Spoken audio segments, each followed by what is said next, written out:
أكبر نقلة تحصل لك في سلامك النفسي لما تتأكدي من جواكي إن قيمتك بتيجي من نظرة ضميرك ليكي، مش من رأي الناس فيكي ونظرتهم ليكي. الناس لهم الظاهر، ضميرك بس هو اللي عارف خبايا قلبك ونيتك. رأي الناس مش مشبع، رأي الناس ممكن تحكمه مصالح وأهواء وأغراض، إنما رأي ضميرك فيه كل الإشباع والتقييم المظبوط إلى حد كبير.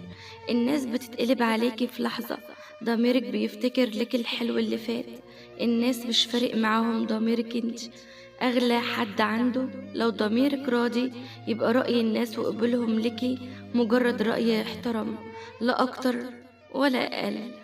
والباب اللي ربنا قفله في وشك كان مستخبي وراه شر انت مش قده، ووقتها انت زعلت وقلت يا رب انت ليه عملت معايا كده؟